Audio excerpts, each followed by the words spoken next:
just everywhere. And Janet served as a volunteer for the employer support of the Garden Reserve for over 30 years. And of those 30 years, I think she was the state chair for 7 years. When I first met Janet, when I first became a volunteer, she was the public affairs person. Janet served as a volunteer for the employer support. Everybody say it. It's an echo. And so today we want to honor Janet with a lifetime service award in recognition of her commitment. And even though she's not going to volunteer with ESGR anymore, she's going to continue to volunteer with the Wyoming National Guard Association, I believe with AFA, and anything else that touches the military in our community. So Janet, we thank you from the bottoms of our heart for your service to our community.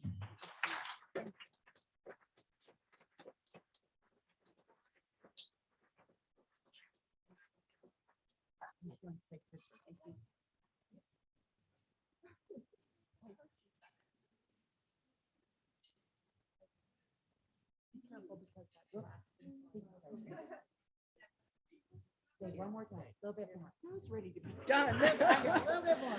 Everybody say it. And it is also my honor to extend a $7,500 donation to ESGR on behalf of New Vision.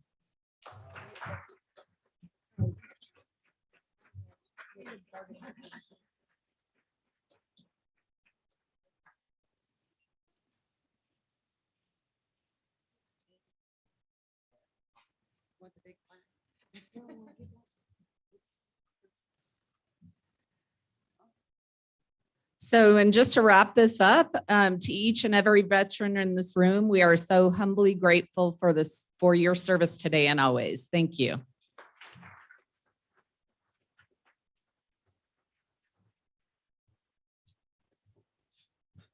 Thank you, and thank you, New Vision, for what you do.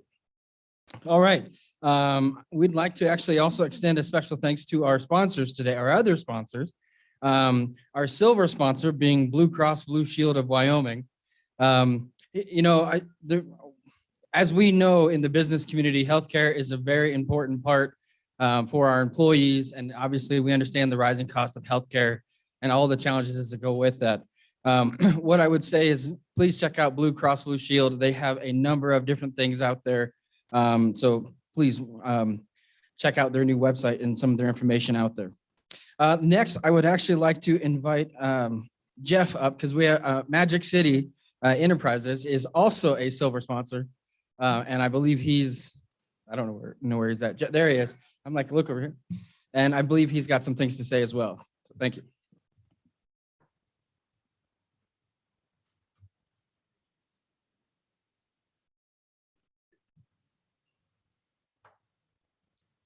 So I was also told to keep it brief. Those of you who know me know that I could introduce myself for an hour. So 2 to 3 minutes. But I think in those 2 to 3 minutes, I have some important things to say today. First of all, we so appreciate our relationship with the Cheyenne community, with the Chamber of Commerce. Most of you know that this is our 50th year. This year, 1971, is when Magic City was founded. So we're celebrating our 50th year. And really what I want to talk about today is our annual event, the Festival of Trees. It's going to be a virtual event again this year.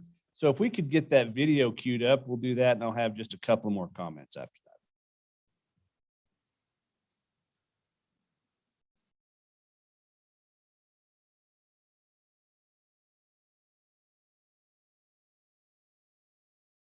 Welcome to the 2021 Magic City Enterprises Foundation Festival of Trees.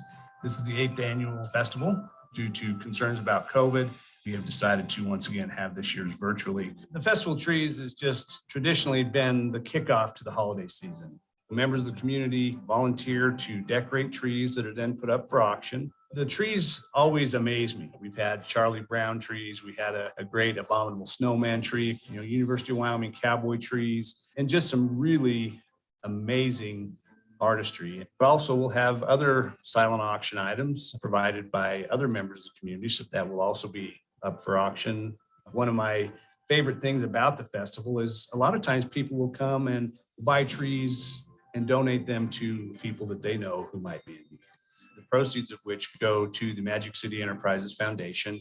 At Magic City, we support people with intellectual and developmental disabilities and acquired brain injuries to do things that lead to a typical life of quality. The Festival of Trees it's really helping the community to share Christmas. Go to our website, www.mcewyo.org, and that will direct you to this auction site so that you can look at the trees and hopefully find one that you would want for yourself or that you'd want to donate to someone.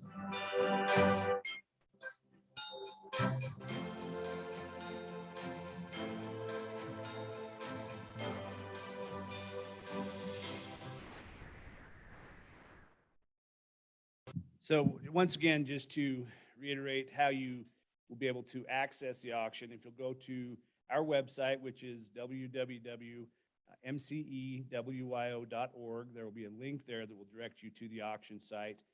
It's a relatively simple process, I think. My 80-year-old father can figure it out, so I think it's a relatively simple process. The last thing I want to say before I go, I would be remiss if I didn't recognize certainly some of our outstanding staff members who joined me today. We, like many of you through the last 19 months, we can't shut things down. I'm looking at Tim, and he really understands where I'm coming from.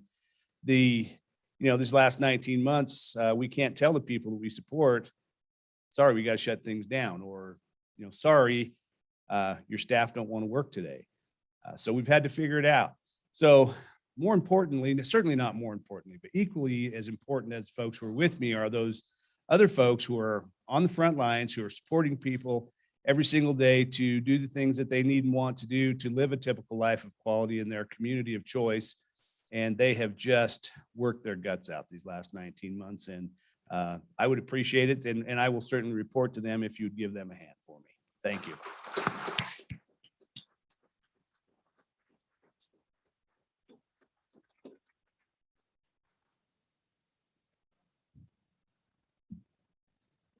All right, so thank you to again, reminding our silver sponsors, Wyoming Blue Cross Blue Shield and Magic City. Not to forget our bronze sponsor today, which is HALLADAY Motors. So thank you to them as well. Making sure I don't go to the wrong part of the script. Let's go. The next thing I'd like to introduce is Jesse from Blue Federal Credit Union and the Red Carpet Committee, and they're gonna actually come forward and introduce our new partners.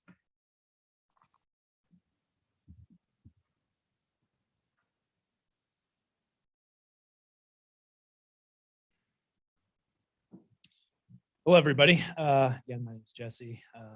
Minor switch up. I actually am with Jonah Bank. Sorry, I'm gonna have to clarify that one, but no worries. It was a switcheroo. So not on Steve. That's definitely on me. So I get the honor of introducing all of our new chamber members, which I like to say, thank you again, chamber members, for those who are currently and those who are becoming chamber members, and just seeing the opportunities that you have with the chamber and how we can serve you. I always believe very strongly in the chamber and what it stands for, and helping businesses come together and help unite a community. So with that, I'd like to introduce Wyoming Congressional Award Council.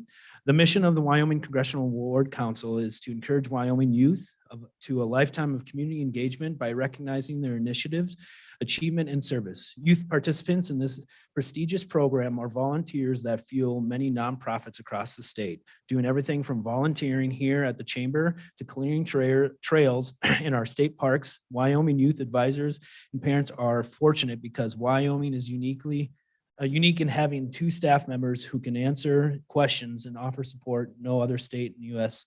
has this type of setup. So I'd like to welcome Sarah Compton and Sally Morse.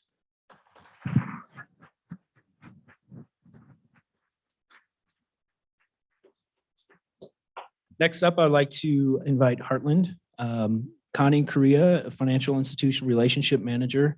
Heartland has more than 9 products and services that help our customers keep pace with the demands of modern business. We provide everything businesses need, from payment processing, payroll, point of sale, and capital lending, customer engagement, and human resources management, and business development. We have exactly what our merchants need to thrive. I'd like to welcome Heartland.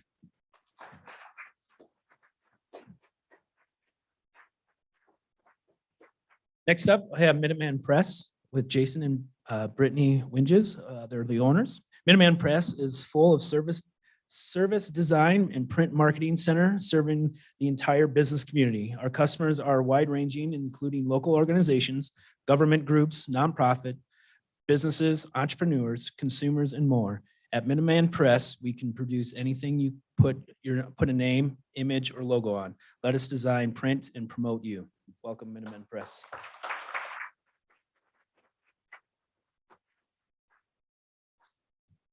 Next up, I would like to invite Holly Beal with Cheyenne Chauffeur, owner operator. Cheyenne Chauffeur, Cheyenne's premier transportation, delivery, and tour services, providing daily $10 transportation, $15 basic local delivery, $25 basic expedition delivery, expedited, sorry, not expedition, that would be an interesting one. Expedited delivery and $150 DIA transportation. Locally owned and operated. Call us today for a ride. Welcome, Cheyenne Chauffeur.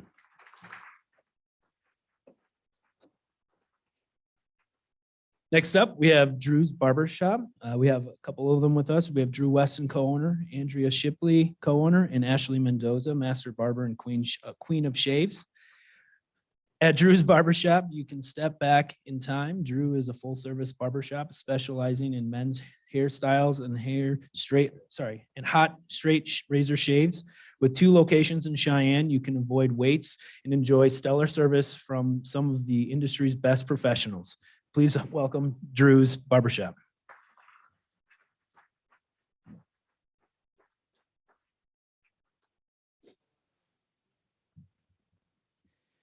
All right, next up we have Wyoming Small Biz. Hope Allen, she's the owner.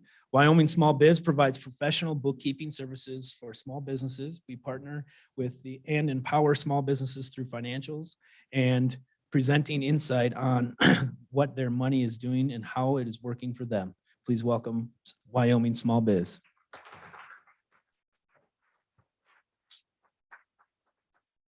Next up, we have Shane Nicholas, behavioral analyst, and Shelby Ashcraft, central coordinator with behavior care specialists.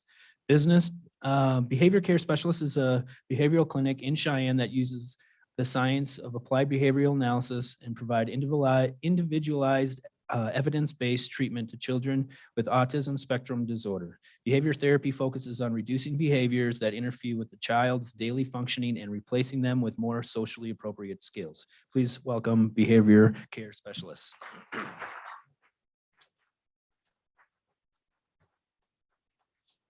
And last but not least, we have Cheyenne Development Partners, Mr. Dave Hatch, he's the owner. Cheyenne businessman he's a Cheyenne businessman for 24 years and not necessarily new with the chamber, but he's been with the chamber for the last 5 years, but with other industries. For the past 24 years, the owner of Financial Center Building, the old J.C. Penney building, and now known around town as DEQ building at 7th and Capitol. The Heinz building, as everyone probably knows, has had its ups and downs and trying to get developed, and now excited to be working with the chamber, Visit Cheyenne, the DDA leads, and the county on a collaborative project to get the whole put to use and developed. The Heinz is a new and exciting apartment building with approximately 31 to 2-bedroom apartments. Please welcome Cheyenne Development Partners.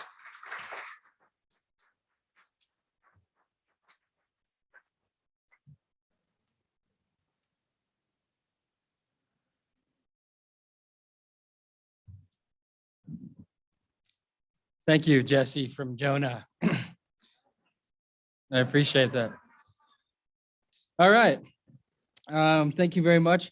And it's so wonderful to see all of our new members, and it's pretty exciting to see that. Right now, I'm going to ask Esther to come to the stage.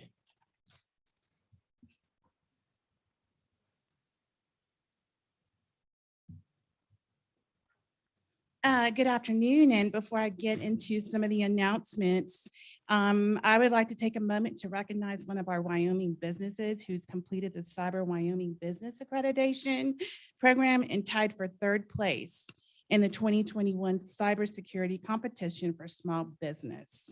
I want to ask John Kiesling of the Wild Support to stand up to be recognized. Where are you, John?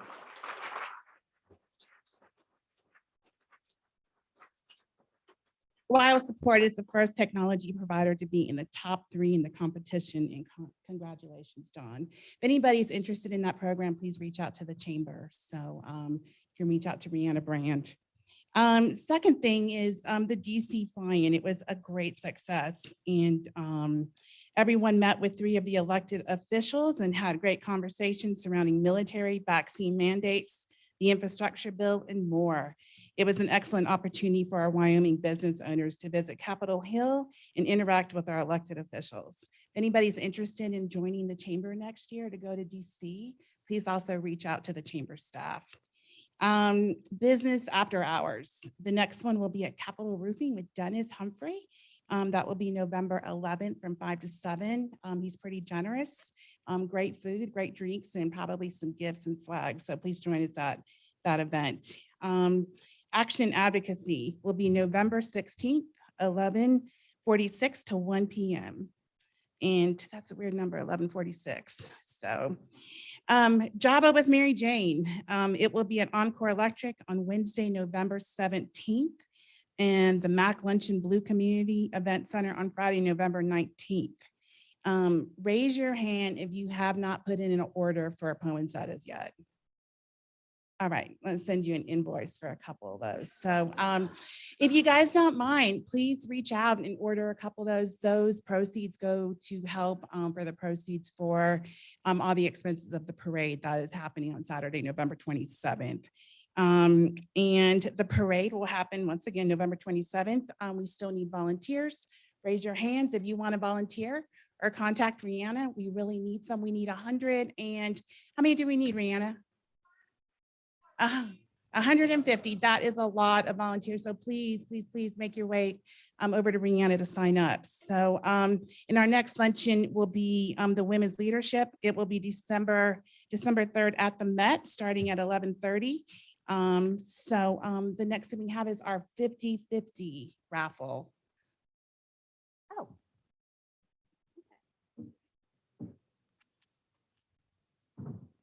Okay.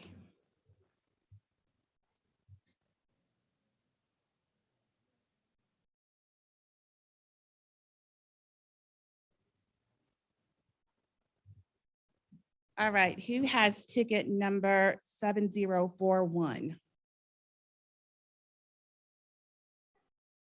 All right. It's Jonah Bank, not Jonah Bank, it's Wyoming Bank and Trust. $131.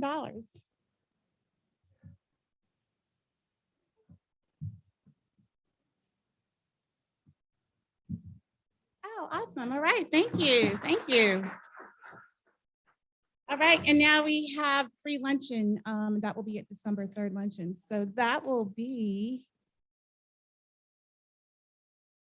MHP Patrick McGuire. All right, okay. All right, thank you guys for being here. We appreciate it.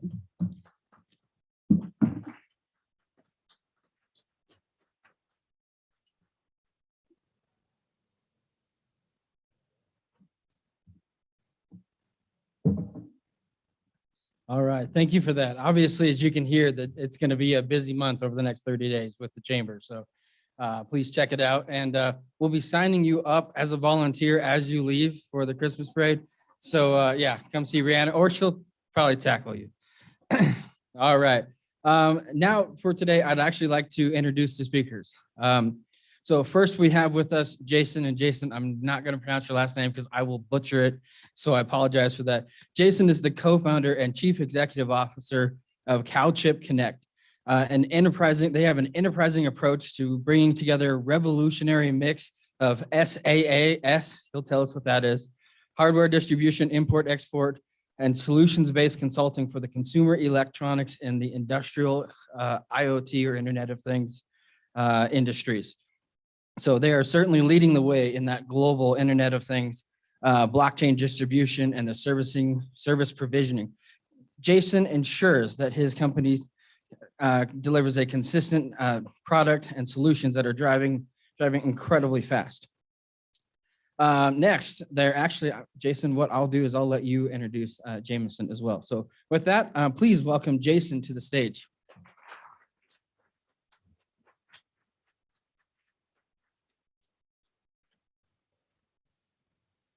Hello, my name is Dr. Jason Giuliano, and as Steve said, I'm the co-founder and CEO of a company called CalChip Connect. I think before we start talking about CalChip Connect, it's probably important to talk about the history and the family history of the CalChip businesses in general. So CalChip was actually founded, CalChip Electronics, in 1985 in a little town called Fountain Valley, California.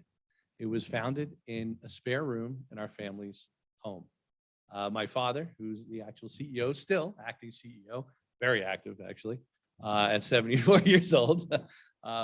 He saw a convergence of technologies at that time. So we went into a space called the surface mounted distribution space.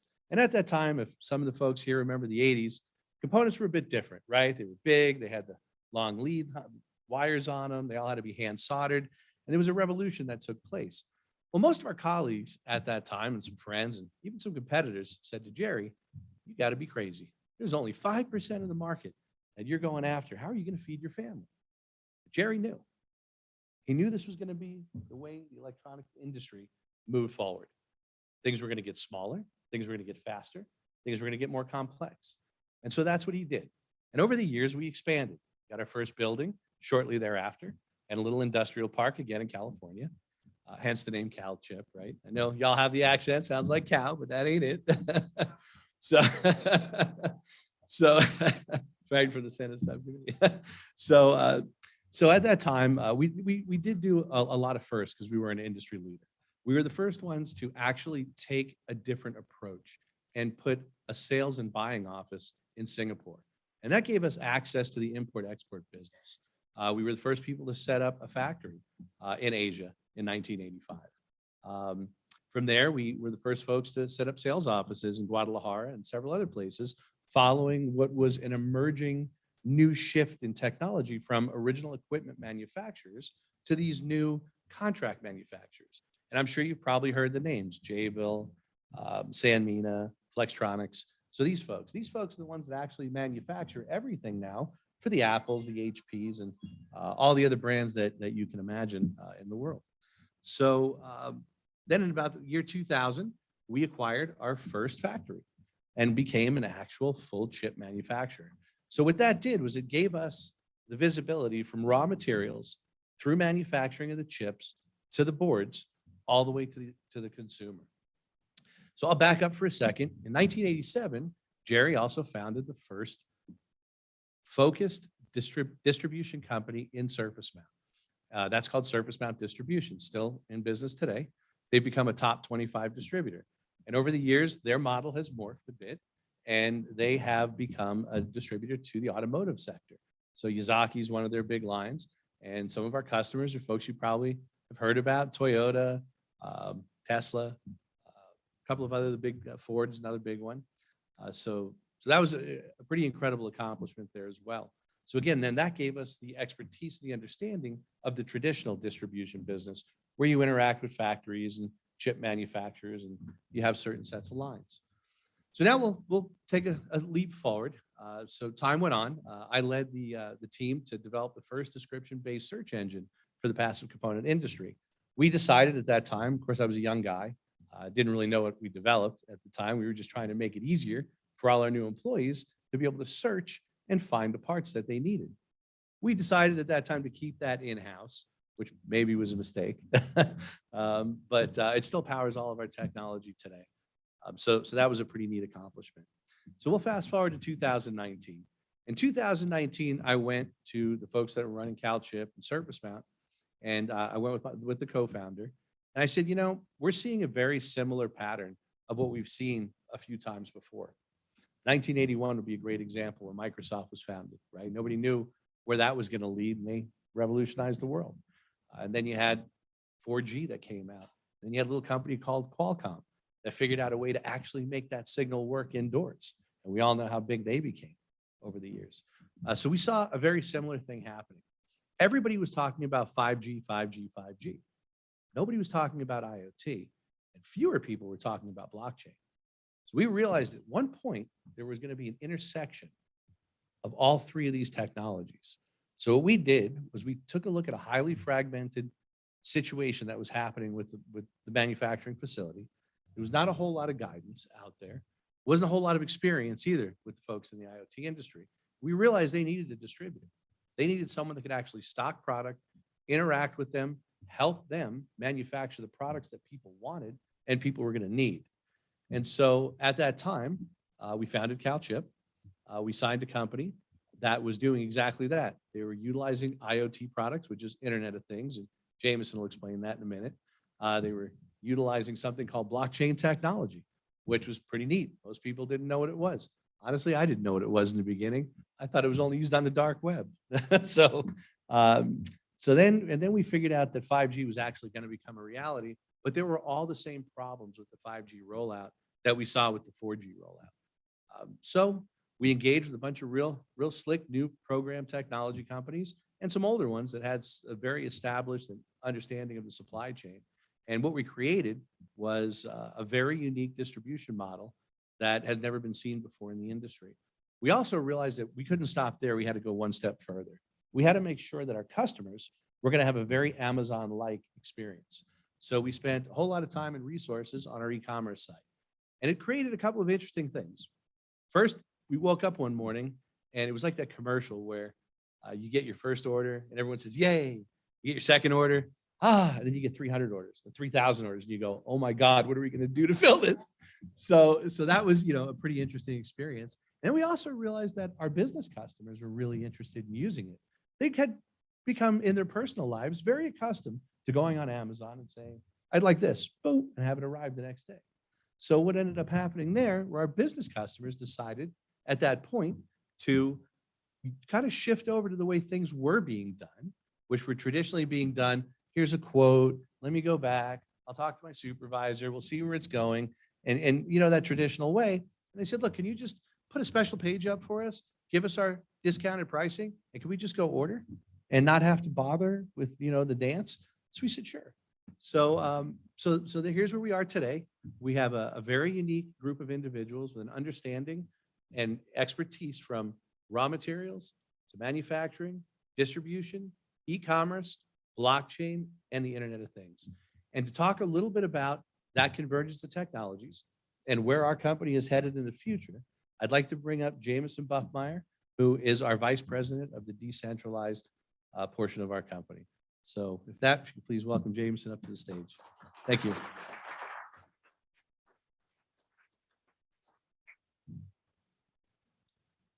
Hi, everyone. I think we'll put the slides back up for a moment here. My name is Jameson Buffmeyer. I am currently serving as Vice President of Decentralized Wireless at CalChip Connect.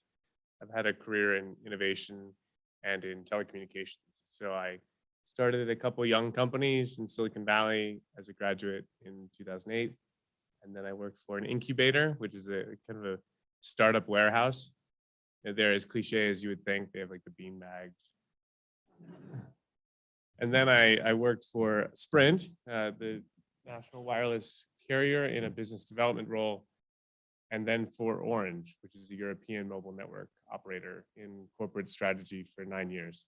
So I tell you that only because I was so excited by what Justin and the team are doing that I left a career, a very stable, long-term career. Was thinking about moving to Paris for the company to come work with Jason and the team on building the first decentralized network. And that's a heady concept in and of itself. Decentralized just means that there's no single institution governing the network. It's defined and developed by the people, by a community of online peers using open source software.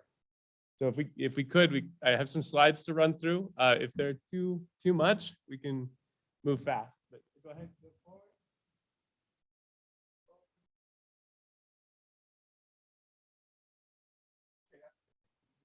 Animated slide, so you can start it, and it should just autoplay it.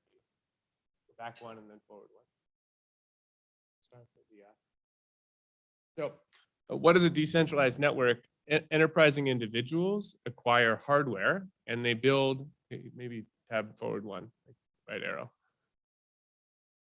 So they acquire these originally helium hotspots built by a company in the Bay Area, actually built in China, but designed in the Bay Area. You put that in your house, it adds coverage to your neighborhood, about 2 to 10 kilometer radius from your house. It can cover IoT devices. They see each other, and they also see IoT devices in the field. By seeing each other and by carrying data from devices in the field to a network server, and eventually to a very unrelated individual who has an iPhone app and wants to know the humidity of their soil, or if they got a rat in their rat trap. And that individual doesn't need to know all the complexity. It just works. So their IoT device doesn't need to be configured on Wi-Fi or paired with Bluetooth. When they receive it, it works out of the box.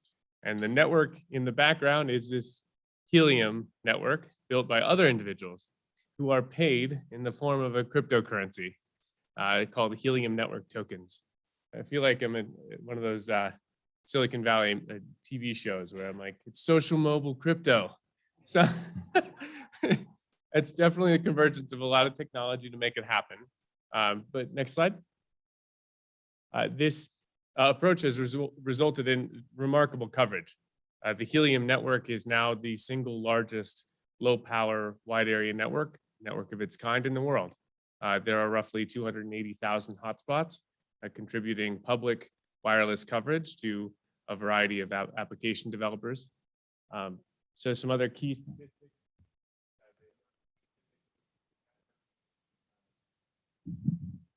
Currency that powers it all has been trading up. It's trading up as we're speaking today. It's trading around $32 with an implied market cap of about 2.8 billion. So these are the snapshots on the US, EU, and APAC, where you can see a lot of density of the Helium hotspots. Next. And a growing list of customers using the network. I won't get into all of these, but there's smart agriculture. Asset tracking is perhaps the largest use case. These afford very high autonomous batteries. So 6 years on a single small battery, you can know where an asset is in the field. How we're using it at the bottom there. Next. So the company behind it, the company that built the open source blockchain and really started this flywheel, because they're essentially no longer in control, to be blunt. It's developed and maintained and managed by a community. And in fact, there's a voting system. So you can burn a small amount of currency and vote on the direction of the project. It's called heliumvote.com if you want to check that out. But the company has raised several hundred million in venture capital. Their currency is trading at several billion market cap. They have less than 50 employees, which is interesting to me. Orange had 190,000. So, you know, these are new markets. They're funded by some of the best VCs in the Bay Area, including a recent round from Andreessen Horowitz of 111 million. Interestingly, Andreessen bought the currency as about 90 million of that round, meaning they're betting long on the growth of this project. So next. So the technology that makes it possible, LoRaWAN has been around for a long time. Orange, in fact, my company deployed a national LoRaWAN network in France. It's a carrier managed network. They're using it in a novel way with a blockchain element. So they have something called, well, this gets quite heady. So I might, they have different mechanisms for verifying your contribution of valuable coverage. Something called proof of coverage consensus. And then also you earn rewards for carrying traffic on a one-to-one basis for the cost of transmitting that traffic. So if the network is successful, the hosts are successful. So we'll just leave it at that. Next slide. And it's witnessed exponential growth. So the number of hotspots and the value of the token have climbed exponentially in the last 2 years. Next slide. Also a flourishing vendor ecosystem. This is where we play a significant role. We are well, it'll be at the end, but we work with all of these providers, and there are more coming online every day. There are about 40 approved by the Helium community. They have a volunteer staff that looks at and qualifies hardware for the physical infrastructure of the network. Next slide. So yeah, what does this mean? It's fundamentally a new way of building wireless infrastructure. So it's been proven on this low power wide area network but there's an opportunity to apply it to a much more valuable protocol. And I actually brought something here to show you with that today. So next slide. So this is the exciting bit and really why I came to work for Jason. Another company in the Bay Area was using a piece of software developed inside of Facebook that is an open source wireless stack. So they build a 5G core and they have spun out of Facebook and licensed that stack. It's called Magma. The company is called Freedom Fi. And they developed a small, cheap box that is a 5G network. It does all of the 5G network packet routing at the edge. And that's what this is.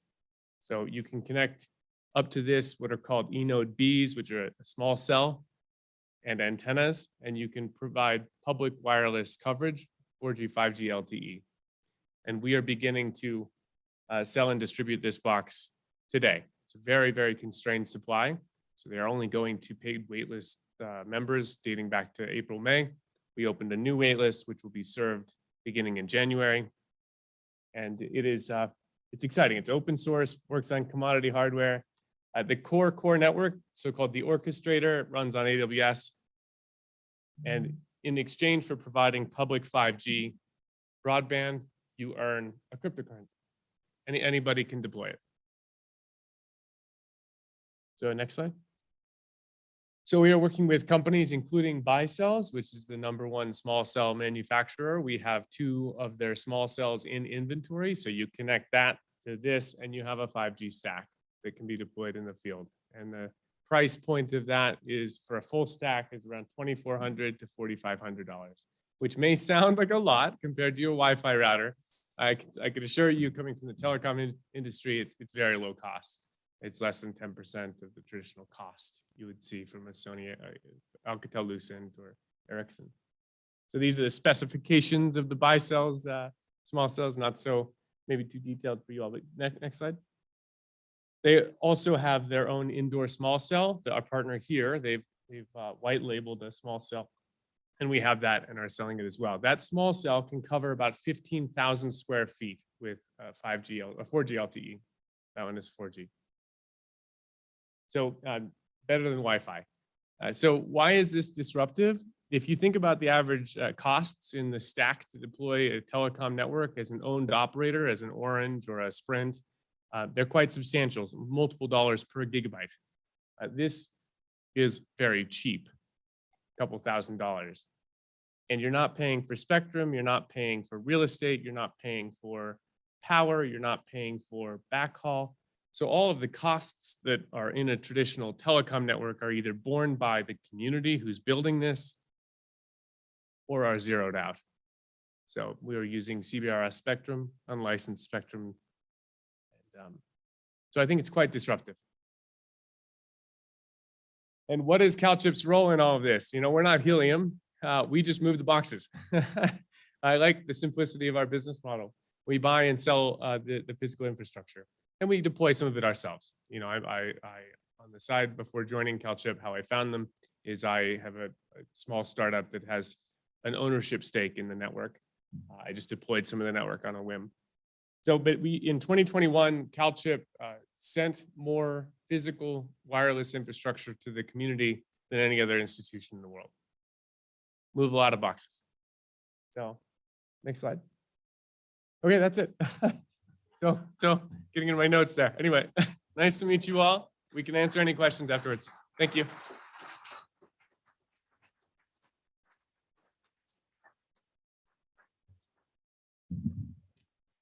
All right, now there's a quiz for that, if you can understand it. So that is absolutely fascinating. Please come up and talk to Jason and Jameson about this afterwards. So with that, thank you everyone for coming. We greatly appreciate it. Thank you, New Vision, for being our presenting sponsor. Everyone, we'll see you in the December meeting. With that, have a fantastic day. Enjoy.